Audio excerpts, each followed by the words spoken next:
A powerful woman, a first-class ticket, a moment of injustice that turns into something far bigger than anyone could have imagined. When Dr. Ava Sinclair, a respected black diplomat, arrives at JFK Airport, she expects a routine flight. Instead, she's denied boarding not because of a mistake, but because someone assumes she doesn't belong. But Ava isn't just any passenger. One phone call changes everything. What starts as a humiliating encounter quickly escalates into a corporate reckoning, a battle of influence, and a test of who really holds power. Before this flight lands, reputations will be shaken, hidden agendas exposed, and Ava will have to decide. Will she play their game or rewrite the rules entirely?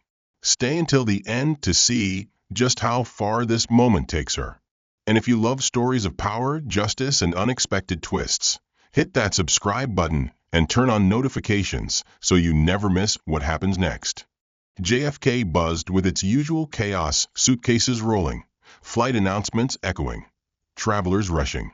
At the first-class check-in counter, Dr. Ava Sinclair adjusted the cuffs of her blazer, exuding the quiet confidence of someone accustomed to first-class travel. She handed over her boarding pass with a polite smile. The airline agent, a woman in her 40s with sharp eyes, barely glanced at the ticket before shaking her head. "I'm sorry, but first class is for passengers only." Ava raised an eyebrow. "I am a passenger." The agent hesitated, looking at Ava's elegant yet simple attire. "You must be mistaken. This is the premium line."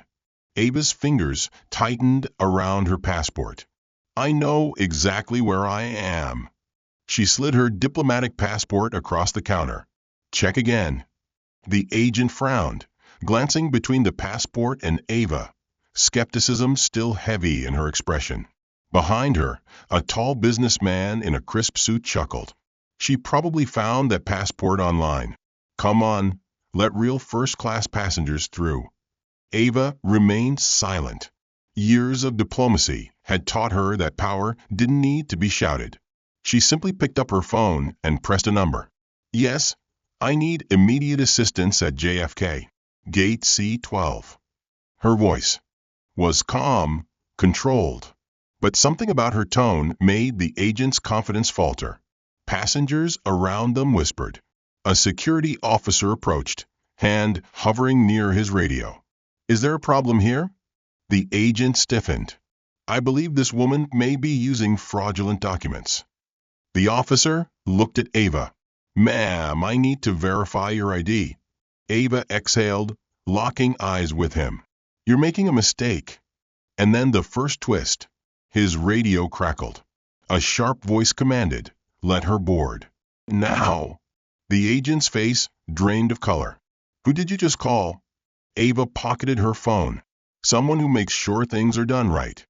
A man in an airport supervisor's uniform rushed forward. "Dr. Sinclair, I sincerely apologize for the inconvenience. You are, of course, free to board immediately." The businessman sneered. "Wait a minute. You're telling me she actually belongs in first class?" The supervisor swallowed. "Sir." He hesitated, then turned to Ava. "Would you like me to explain, or would you prefer to do it yourself?" Ava tilted her head. She could end this now, or she could let them all wait. She smiled, stepping aside. "I think I'll let you handle that." As she walked toward the jet bridge, the murmurs grew louder. Who was she? The answer, it seemed, would be far more shocking than anyone expected. As Ava strode toward the jet bridge, the murmurs behind her grew into full whispers. "Who is she? Did you see how fast they backed off? That passport was real. But how?" The businessman, still fuming, turned to the airline agent. "You're telling me she actually belongs in first class? Who the hell is she?" The agent's face was still pale. She had worked at JFK for years. She had turned away passengers before, but never had a call from above come so swiftly or with such weight. She glanced at her computer screen, then gasped. Dr. Ava Sinclair. The name alone made her stomach drop. It wasn't just that Ava held a diplomatic passport. It was who she was, one of the youngest United Nations human rights ambassadors in history.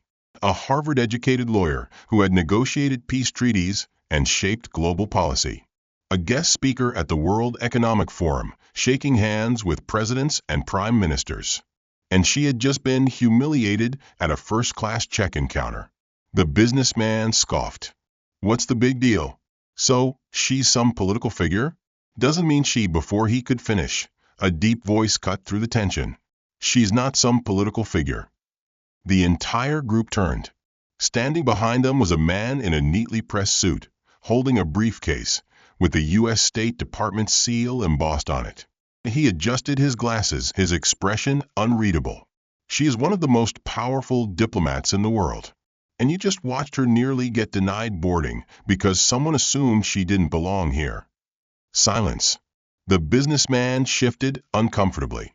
Well, I didn't. She's not just a passenger. She's a policymaker, an advocate, and a direct consultant to world leaders. He turned to the agent, his voice lowering. And this incident? It won't just disappear. The agent swallowed hard. I didn't realize you didn't check. His words were sharp, deliberate. But I guarantee you others will. The businessman muttered something under his breath and stormed toward the boarding gate. But the damage had been done. The agent shakily returned to her desk, her hands hovering over her keyboard. She had made assumptions. And now, she might pay the price. Ava settled into her first-class suite, the tension from the terminal still thick in her mind. Years of diplomacy had prepared her for difficult conversations, but no amount of training ever dulled the sting of being underestimated. She reached for a glass of water, her fingers tightening around the stem. A voice interrupted her thoughts. I am so sorry about what happened out there. She turned. The flight attendant, a middle-aged woman with kind eyes, stood beside her seat, looking genuinely mortified. Ava studied her carefully. Unlike the check-in agent, there was no condescension in her tone, no forced politeness. The woman continued, lowering her voice. I've seen things like this before, but today, that was something else.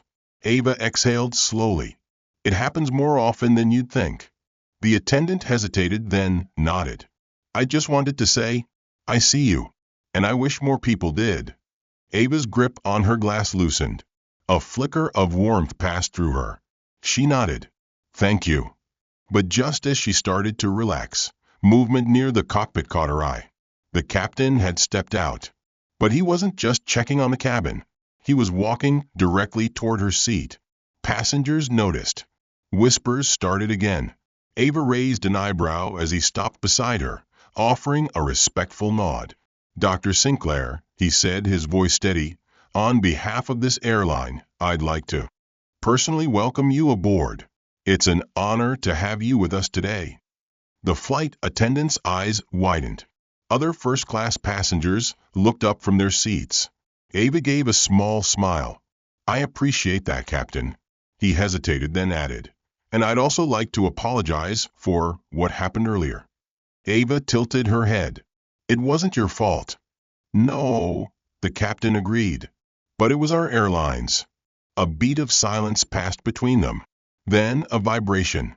Ava glanced at her phone. A new message had just appeared. She tapped the screen. Her eyes flicked over the words, and for the first time since arriving at the airport, she felt a spark of amusement. Because the airport supervisor had just sent her a very interesting update. And it seemed that the check-in agent was already facing consequences. She took another sip of water, her mind racing. Things were just getting started. Ava set down her glass and read the message again. The agent involved in your incident has been placed on immediate leave pending review. Further action will be determined. She sighed, shaking her head slightly. It wasn't about punishing individuals. It was about changing the system that allowed moments like this to happen in the first place. The flight attendant who had spoken to her earlier returned, setting down a warm towel and a menu. Would you like anything to eat before takeoff? Ava smiled. Just some water for now, thank you. As the attendant left, Ava became aware of a pair of eyes watching her from across the aisle. The businessman from earlier. He had taken his seat, but he wasn't reading the financial magazine in his lap. Instead, he was studying her carefully, his lips pressed into a thin line. Ava met his gaze, unbothered. Something on your mind? He scoffed, but didn't look away. You enjoy making a scene, don't you? Ava leaned back in her seat. If by making a scene you mean standing up for myself, then yes. I suppose I do. The man smirked. People like you love playing the victim. You got your first-class seat, didn't you? So what's the big deal? Ava remained calm, though she felt the familiar heat of injustice stir in her chest. Let me ask you something. If I had been a white man in a $10,000 suit, do you think they would have questioned whether I belonged here? The man's smirk faltered, just for a second. I don't know. Maybe. Maybe, Ava repeated. Or maybe they would have called me sir and welcomed me aboard without hesitation. Before he could respond, another voice cut through the tension. Excuse me, is there a problem here? Ava turned. The State Department official, the one who had spoken up back at the check-in counter, stood beside them, watching the businessman with an unreadable expression. The businessman straightened in his seat. No problem at all. Just discussing. The official raised an eyebrow. If you say so. Ava smirked. We were just talking about perceptions of power and belonging. An interesting discussion, really. The businessman muttered something under his breath and turned toward the window, effectively ending the conversation. The official took the now empty seat across from Ava, lowering his voice. Apologies for interrupting, but I figured you'd want to know your incident at JFK? It's already making headlines. Ava's eyebrows lifted slightly. That was fast. He chuckled. Welcome to the digital age. Someone recorded the exchange and uploaded it. The hashtag equal treatment for all is already trending. Ava exhaled, not sure whether to be amused or exhausted. Wonderful. You might want to check your inbox, the official continued. The airline CEO has just issued a statement. Ava pulled out her phone, refreshing her emails. Sure enough, the airline had reacted swiftly. We take all concerns of discrimination seriously and are launching an internal review of our policies and procedures. We sincerely apologize to Dr. Sinclair and are committed to ensuring all passengers receive the respect they deserve. A text message followed right after from a number she didn't recognize. Dr. Sinclair, I'd like to speak with you personally. Please let me know when you're available. Arthur Callaway, CEO, Atlantic Airlines. Ava let out a soft laugh. Just a few hours ago, she had been questioned at check-in. Now, the CEO himself was reaching out. The official across from her grinned. I take it you've seen it? She nodded. They're handling damage control, but I wonder if they're actually willing to change anything. The official tilted his head. You have a lot of influence, Dr. Sinclair. The way you respond could set the tone for a larger conversation. Ava tapped her fingers on the armrest. Oh, I intend to respond. But before she could say more, the intercom chimed. Ladies and gentlemen, this is your captain speaking. We've been cleared for takeoff. Flight attendants, please prepare the cabin. The hum of engines grew louder. Passengers settled in. The businessman avoided looking in her direction. As the plane ascended into the sky, Ava gazed out the window, watching the city shrink beneath her. She had boarded this flight expecting a simple trip.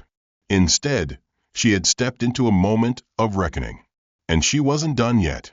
The plane leveled at cruising altitude, and the soft chime of the seatbelt sign turning off signaled the beginning of the long-haul flight.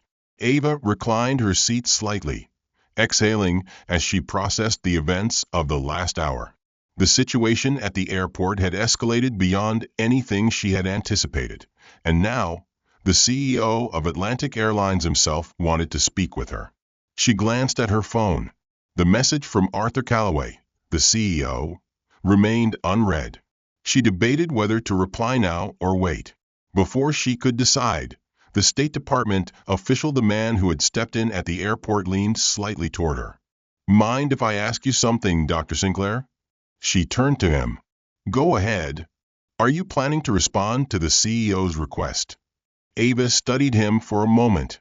His suit was crisp, his posture composed, but there was something in his tone, genuine curiosity, perhaps even professional interest. "I will," she said, "but not yet." He nodded, as if he had expected the answer. "You're being strategic." Ava smirked. "That's my job, isn't it?" The official chuckled. "Fair enough. But if I may offer some insight, Calloway isn't just reaching out for damage. Control. He knows exactly who you are, and he knows this could turn into a much bigger problem for his airline." Ava glanced at her phone again. Then he should have ensured his staff was properly trained before this happened. "True," the official agreed. "But now that it has happened, you have a rare opportunity." Ava raised an eyebrow. "Which is?" "To make them listen." There was something about the way he said it, steady, deliberate, that made her pause. Ava sighed, glancing toward the window as the sky stretched endlessly beyond. She had spent years advocating for policies that pushed for equity, accountability, and real change. She knew how these things worked. The world rarely listened until it was forced to. She tapped her fingers on the armrest. Then, without another word, she unlocked her phone and typed a response. "Mr. Calloway, I will be available to speak shortly. Let's ensure this conversation leads to more than just an apology." She hit send. The reply came almost instantly. "Absolutely. I'll be waiting." Ava set her phone down. The first step had been taken. Just as Ava was settling in, a voice broke through the cabin's quiet hum. "I'll say one thing, at least you know how to get what you want." Ava turned her head slightly. The businessman from earlier had finally decided to speak again. She sighed. "I wasn't asking for special treatment. I was demanding basic respect." He scoffed. "And now you've got the CEO himself scrambling to call you? Sounds like special treatment to me." Ava tilted her head, her patience wearing thin. "What would you have done if it were you being treated like that? If they had assumed you were someone you weren't, based purely on how you looked?" The businessman hesitated just for a second. But Ava caught it. She continued, her voice calm but firm. "Would you have stayed silent, walked away? Or would you have used every resource available to make sure it never happened again?" The man shifted uncomfortably in his seat. "That's not the point. That's exactly the point," Ava cut in smoothly. "People like you expect people like me to take it quietly, to just be grateful and move on. But I'm not built that way."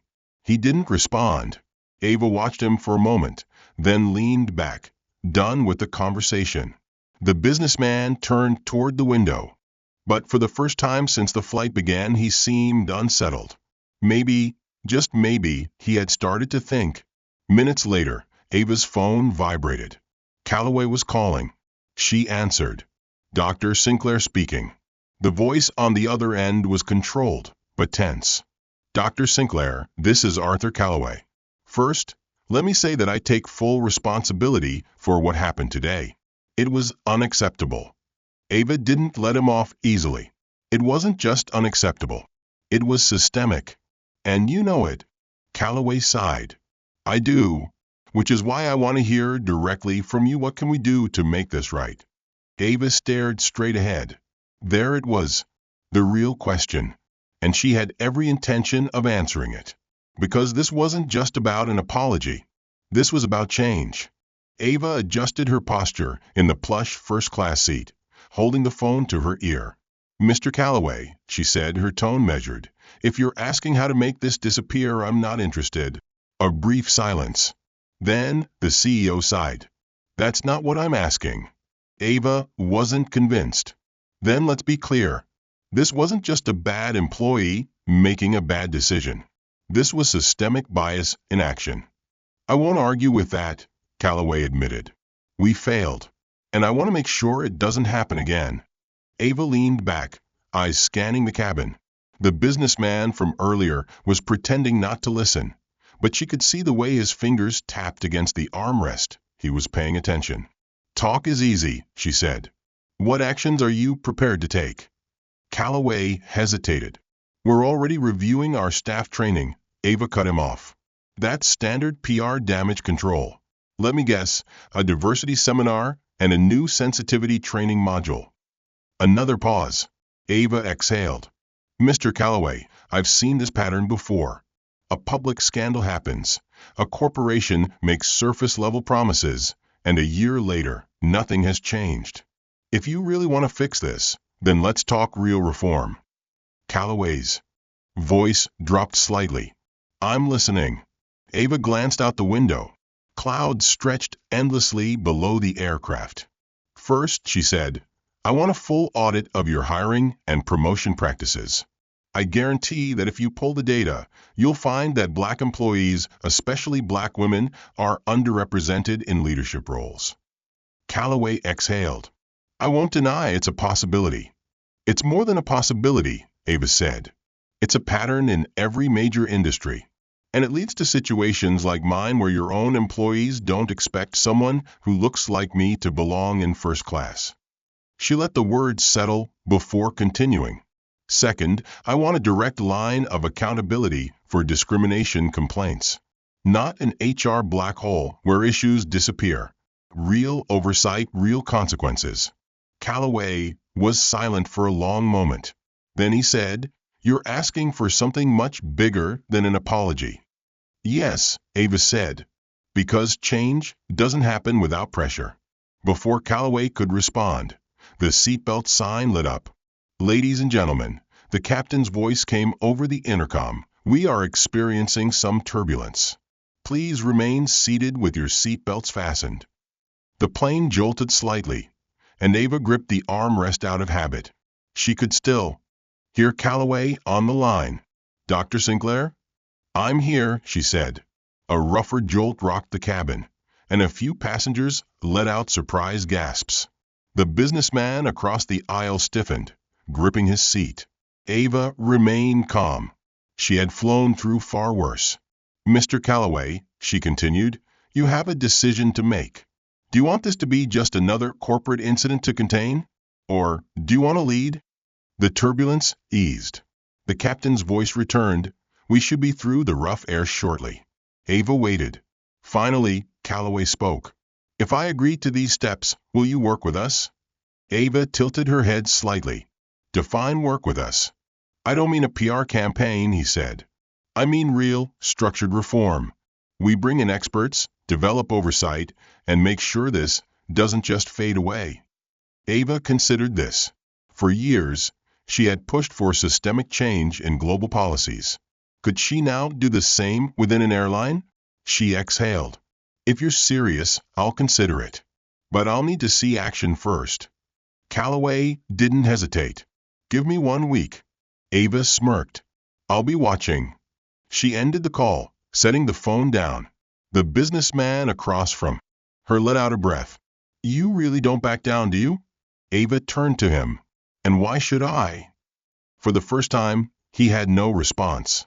As the plane soared through the skies, one thing was clear: this was just the beginning. The hum of the aircraft filled the cabin as Ava set her phone down. The conversation with Calloway had ended, but the real work was only beginning. She exhaled, rolling her shoulders. The businessman across the aisle was still watching her, his expression unreadable. So, he finally said, you think one phone call is going to change anything? Ava smirked. One phone call doesn't change the world, but it forces the right people to start listening. The businessman leaned back in his seat, arms crossed. And you trust that Calloway guy to actually follow through? Ava tilted her head. No, but I trust leverage. The businessman raised an eyebrow. Ava tapped her phone. The story is already viral. This isn't just about me, it's about what people saw. And public perception. She smiled slightly. That's a powerful thing. The businessman hesitated, then exhaled. You sound like someone who's played this game before. Ava gave him a knowing look. That's because I have. As if to prove her point, her phone vibrated again. Another notification. The Atlantic Airlines story was now on major news networks. Breaking. Diplomat denied first-class boarding sparks airline policy review. Ava scrolled through the headlines. CNN, BBC. The New York Times. The story was gaining traction at lightning speed. The businessman must have noticed her expression, because he let out a low chuckle. You really did stir something up. Ava didn't respond. She didn't need to. Instead, she clicked on a message from her assistant. Ava, you're getting requests for interviews. The BBC wants to schedule something when you land. She drummed her fingers against the armrest, considering. Taking the interview would apply more pressure, but it would also mean stepping further into the public firestorm. She had spent years carefully choosing when to speak and when to let her actions speak for themselves. This time, she had to decide quickly. A few moments later, a flight attendant approached her seat. But this time it wasn't the warm, kind-eyed woman from earlier. It was a senior crew member, her posture straight, expression unreadable. Dr. Sinclair, she said politely, would you mind stepping into the galley for a moment? There's someone who'd like to speak with you. Ava's eyes narrowed slightly. Who? The woman hesitated. Then, quietly, she said, one of our board members. Ava blinked. That was unexpected. She stood, smoothing her blazer, as she followed the attendant to the small, private galley near the front of the plane. She could feel eyes on her passengers whispering, speculating. When she stepped into the galley, she found herself face to face with a distinguished-looking older woman, seated in one of the flight crew's foldable jump seats. Ava immediately recognized her. Margaret Langley, one of the longest-serving board members of Atlantic Airlines. This was no coincidence. Margaret gestured for Ava to sit across from her. I'll keep this brief, she said. I saw what happened. I saw how it escalated. And I know you've spoken to Callaway. Ava remained silent, waiting. Margaret folded her hands in her lap. I've been with this airline for over 30 years. And I'll tell you this much: CEOs come and go. Board members decide how long change actually lasts. Ava studied her carefully. And what exactly are you telling me, Ms. Langley? Margaret's gaze was sharp. I'm telling you that if you're serious about real reform, you should be speaking to me, not just Callaway. Ava's mind processed the implications instantly. If Callaway was offering public-facing damage control, Margaret was offering something deeper, something that could shape the airline's policies at their core. The question was, could she trust her?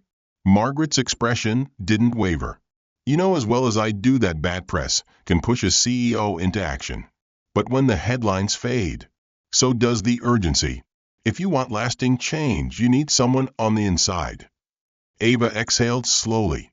She hadn't expected this, but she also wasn't going to waste the opportunity. She leaned forward slightly. Then, let's talk. And just like that, the stakes had changed again. Ava held Margaret Langley's gaze, measuring her words carefully. You said CEOs come and go, Ava said. But board members like you decide how deep change actually runs. Margaret gave a small, knowing smile. Exactly. Ava crossed her arms. Then tell me, why should I believe you're any different?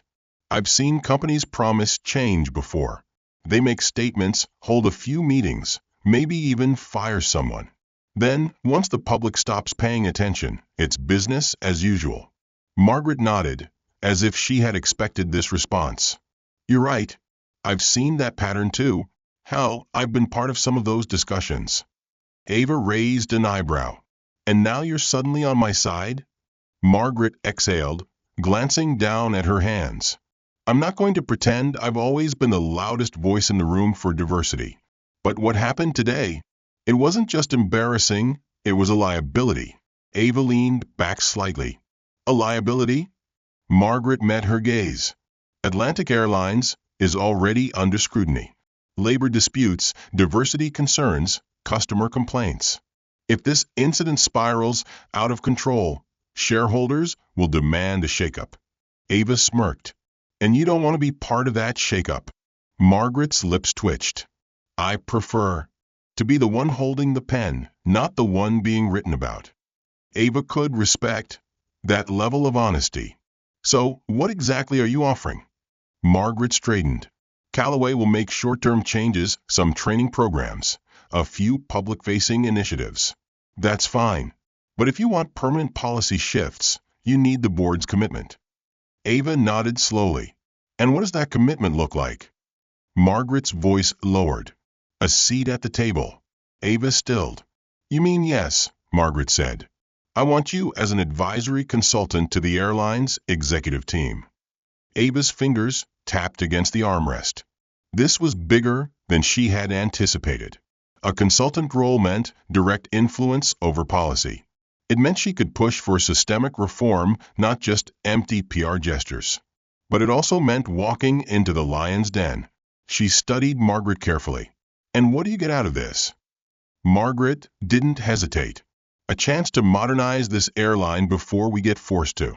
A chance to prove that we're not just reacting to bad press, we're fixing the foundation before it crumbles. Ava considered this. If she agreed, she wouldn't just be making noise, she'd be inside the system, forcing the change herself. It was a risk, but one she was willing to take. She extended her hand. All right, Ms. Langley, you've got yourself a deal. Margaret shook it firmly. Welcome to the real battlefield, Dr. Sinclair. As Ava returned to her seat, the businessman across the aisle glanced up from his drink. Let me guess, he said. They offered you a seat at their table. Ava smirked. What makes you say that? He swirled the amber liquid in his glass. Because people in power don't apologize unless they have to. And when they do, they prefer to bring the problem inside, where they can control it. Ava studied him. Is that what you think this is? Them trying to control me? The businessman shrugged. Maybe. Or maybe you're about to turn their own system against them. Ava chuckled. You almost sound like you admire that. He lifted his glass. I admire power. And you? You know how to use it. Ava leaned back, exhaling slowly. This had started as a moment of injustice at a check-in counter. Now, she was about to reshape an entire airline's future. And she was just getting started. Ava barely had time to process her conversation with Margaret Langley before the seatbelt sign flickered on again. Ladies and gentlemen, the captain's voice echoed through the cabin. We're expecting some rough air ahead. Please remain seated and fasten your seatbelts. A slight tremor ran through the aircraft, followed by a low murmur from the passengers. Ava secured her seatbelt, but her mind wasn't on the turbulence. It was on the storm brewing outside this plane. Her phone vibrated again. Another message. Board meeting set for next week. You'll be officially introduced as a consultant. Be ready. Margaret Langley. Ava exhaled. They weren't wasting any time. She had spent her career advising world leaders, negotiating high-stakes deals, and fighting for human rights on a global scale. But this was a different battlefield. Corporate power played by different rules. And if she wasn't careful, she'd be used as a symbol instead of a force for real change. She wasn't going to let that happen. Across the aisle, the businessman who had been watching her all flight leaned in slightly. You look like you just walked into a trap, he said. Ava raised an eyebrow. And what makes you think that? He smirked, swirling the drink in his glass. Because I've sat in enough boardrooms to know how this game works. Ava tilted her head. And what game is that? He set his glass down. They bring you in, let you talk about change, let you believe you have influence until they find a way to sideline you quietly. Ava studied him. You sound like you've played this game before. I have, he admitted. And I've also seen how power structures protect themselves. Ava smirked. You almost sound concerned for me. The businessman chuckled. I'm concerned with outcomes. And right now, I'd bet money that airline execs are already planning how to control you before you even step into that boardroom. Ava nodded slowly. He wasn't wrong. Then I guess I'll have to be one step ahead. Just as she finished speaking, the senior flight attendant appeared beside her seat again, looking hesitant. Dr. Sinclair, she said quietly, I need to inform you of something." Ava immediately picked up on her nervous tone. "Go on." The attendant lowered her voice. "There's a couple in business class, an older black couple. They were just asked to switch seats because another passenger claimed. They must be in the wrong section." Ava inhaled sharply, her jaw tightening. "Again?" She glanced at the businessman, who watched with mild interest. "See," he murmured. "Systemic." Ava turned back to the flight attendant. "What did your crew do about it?" The woman hesitated. The purser our lead flight attendant sided with the complaining passenger, said it was a misunderstanding, and moved the couple to different seats. Ava's hands clenched. "Unacceptable." The attendant nodded quickly. "I thought so too, but I don't have the authority to override it." Ava unbuckled her seatbelt. "Then let's talk to someone who does." The businessman raised an eyebrow. "Making your first move already?" Ava glanced at him. "I don't wait to act when I see injustice." He smirked. "I'll enjoy watching this." Ava followed the flight attendant toward the business class section, where she immediately spotted the couple, an elegantly dressed black man and woman in their 60s, now sitting in different seats, clearly uncomfortable. Nearby, a middle-aged white man in an expensive suit avoided their gaze, pretending to read a magazine. Ava didn't need to ask who had complained. The purser, a stern-looking woman, turned when she saw Ava approaching. "Dr. Sinclair, is there a problem?" Ava folded her arms. "Yes." "Why were these passengers moved?" The purser hesitated. There was confusion over their seat assignment. Ava's eyes narrowed. Confusion? Or an assumption that they didn't belong here? The older woman, Mrs. Carter, according to the name tag on her carry-on, spoke up softly. "We showed our tickets. They were valid.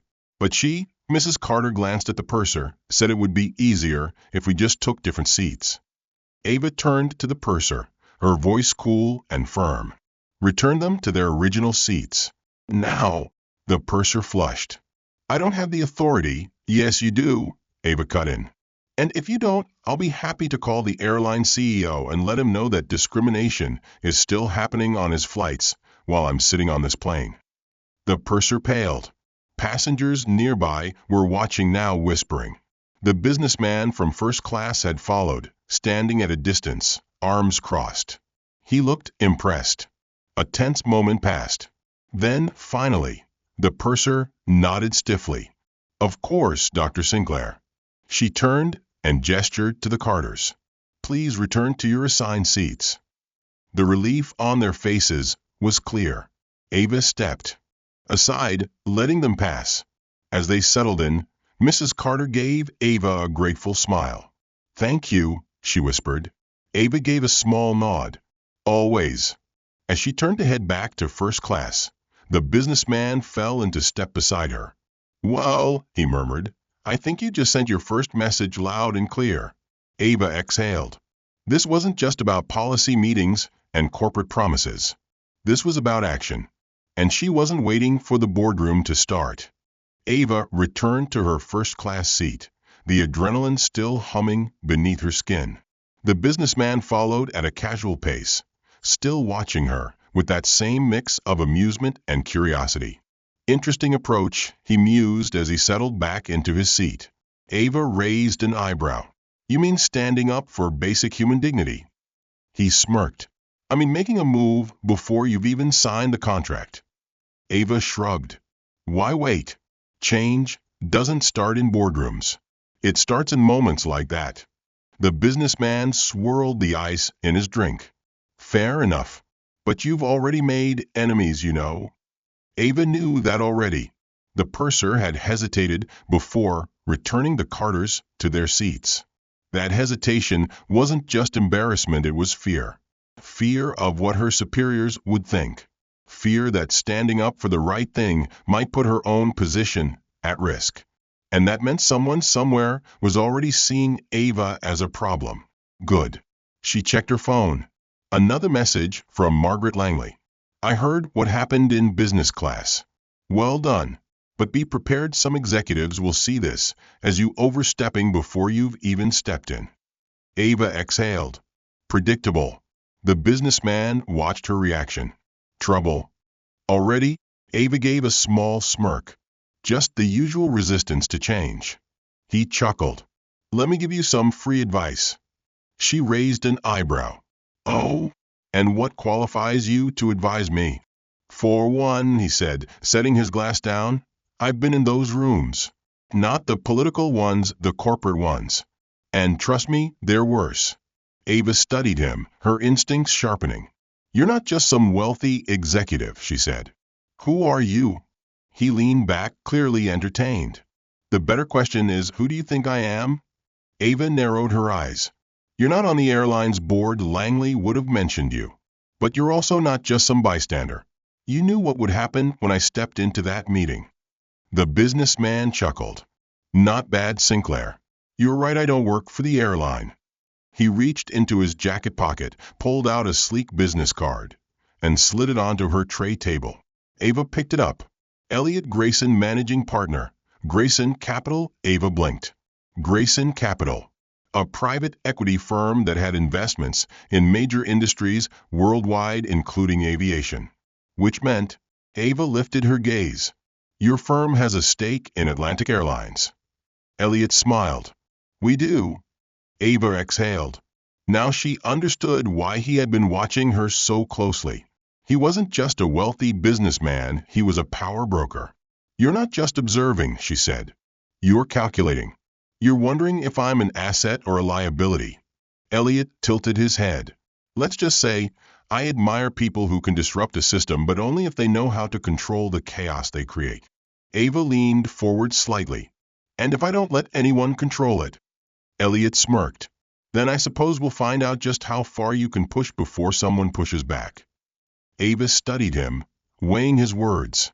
She knew exactly what kind of man Elliot Grayson was. He didn't care about justice, he cared about power. And right now he was trying to figure out if she was someone he needed to stop or align with. Before she could respond, another notification lit up her phone. A new statement from Atlantic Airlines had just gone public. She opened the link. The airline had officially announced its partnership with Dr. Ava Sinclair as a consultant on diversity and inclusion. That wasn't surprising. What was surprising was the last sentence of the statement. We look forward to working with Dr. Sinclair as we take the necessary steps toward meaningful change together. Ava's stomach clenched. That wording wasn't accidental. It was strategic. It framed her not as someone pushing them forward, but as someone endorsing their leadership. It was a trap. They wanted to control the narrative before she even stepped into the boardroom. Elliot chuckled. They move fast, don't they? Ava's fingers tightened around her phone. This wasn't just about one incident anymore. The airline was already trying to shape the optics, to contain her, neutralize her influence, before she could even begin. She looked back at Elliot. Let me guess, she said. Your firm knew about this statement before it went public. He shrugged. We may have had some input. Ava inhaled slowly. Then tell me, Grayson, what do you think my next move should be? Elliot's smirk widened. Now that is the right question. Ava exhaled. The game had officially begun, and she refused to be anyone's pawn. Ava tapped her fingers against the armrest, eyes locked on Elliot Grayson. You seem amused, she noted. Elliot smirked. I like watching people realize when they've stepped into the real fight. Ava exhaled, setting her phone down. The airline had just boxed her in, painting her as a cooperative partner in their damage control rather than a force pushing for real change.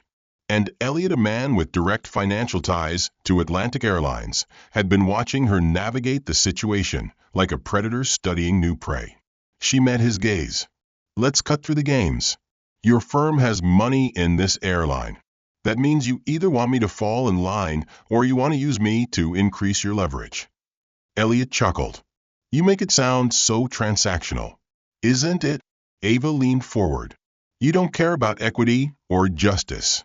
You care about profit margins and market stability. If this airline loses credibility, your investment takes a hit.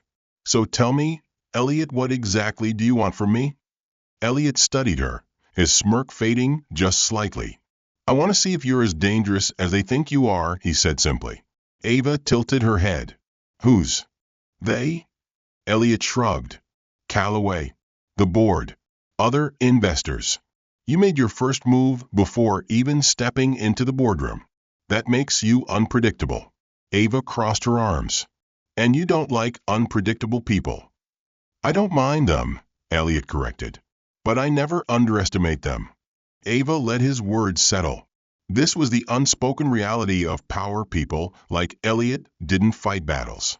They manipulated the battlefield. But Ava wasn't playing defense. She picked up her phone, scanning the airline's carefully worded statement again. They wanted to frame her as a partner. Fine. She'd make sure they regretted it. Ava pulled up her social media. In moments like this, control of the narrative was everything. She drafted a post. "Pleased to work with Atlantic Airlines on the condition that change is real, measurable, and not just corporate lip service. This isn't about PR. This is about accountability. I intend to make sure of that. Hashtag equal treatment for all." She hovered over the post button, then glanced at Elliot. "Care to place a bet?" she asked. Elliot smirked. "On what?" "That this statement is about to make your boardroom very, very uncomfortable." She hit post.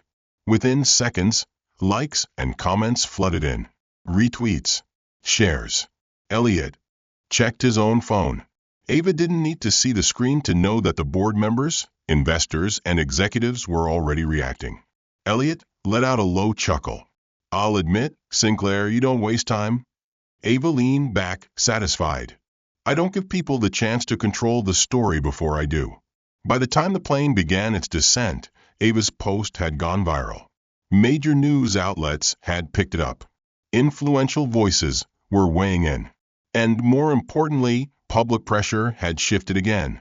The airline had tried to contain her. Now they had to answer to her terms. Elliot sighed, setting his phone down. "You're a problem, Sinclair." Ava smiled. "Good."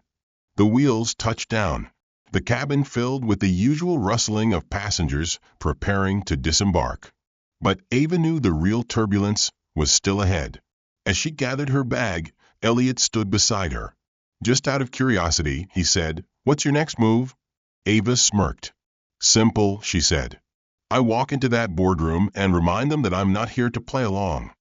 Elliot let out a low laugh. "I'm almost looking forward to it." Ava adjusted her blazer, stepping off the plane with purpose. The game had changed. And now she was the one making the rules. Power isn't just about titles. It's about who controls the narrative. Ava Sinclair walked into a situation meant to silence her, but instead, she turned it into a movement. This isn't just a story, it's a reminder. A reminder that change doesn't happen by waiting, it happens by demanding it. If you enjoyed the story and want more powerful narratives like this, hit that subscribe button and turn on notifications so you never miss a new video. And tell me, where in the world are you watching from? Drop your country in the comments below.